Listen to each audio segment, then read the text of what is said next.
இப்ப வந்து கண்டிப்பா வந்து ஒரு வீடு அமைக்கிறாங்க அப்டின்னா, ம். இந்த தொழில்ல சிறக்கணும் அப்டின்னு ஆசைப்படுறவங்க, ம். உங்கள கன்சல்ட் பண்ணி என்ன ம். மாதிரியான அமைப்புகள்ல இருக்கணும் அப்டின்றத கேட்டு தெரிஞ்சுக்கிறாங்க சார். கண்டிப்பா. இருந்தாலும் கூட ம். ம். பொதுவா ஒரு அமைப்பு அப்டின்னு யாருக்காவது சொல்ல முடியுமா ம். சார்? சுய ஜாதகங்கள், ம். அவங்களுடைய பெர்சன் அதெல்லாம் தாண்டி ம். ஒரு நபர் இந்த தொழில் நீங்க கையில எடுக்க போறீங்க அப்டின்னா, ம். இந்த அமைப்பு இருக்கான்னு பார்த்துக்கோங்க அப்டின்ற மாரி சொல்ல முடியுமா சார்? இல்ல. இது எப்படி எடுத்துக்கணும்னு சொன்னீங்கன்னா, ம். பொதுவாவே எல்லாரும் சொல்றது தான். ம். சதுரம், செவ்வகம், ம். வடகிழக்கு ஜன்னல், ம். வடகிழக்குல சம்பு, வடகிழக்குல வந்து ஆழ்துளை கிணறோ, இல்ல கிணறோ இப்படி எடுத்துக்கலாம். ம். இது வந்து பொதுவா சொல்றதுங்க. பொதுவான வாஸ்து வந்து எல்லாருமே பண்ணிடுறாங்க. ம். அதுக்கு வந்து பெருசா நம்ம ஒரு வாஸ்து நிபுணர் எடுத்து பார்க்கணுங்கிற அவசியமே கிடையாதுங்க.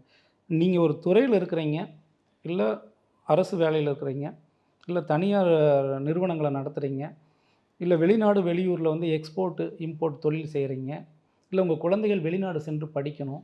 இந்த மாரி இருந்துச்சுன்னா மட்டும், அதற்கான முறையில வீட்ட அமைச்சுக்கிட்டீங்கன்னா, 100% நடக்கும்.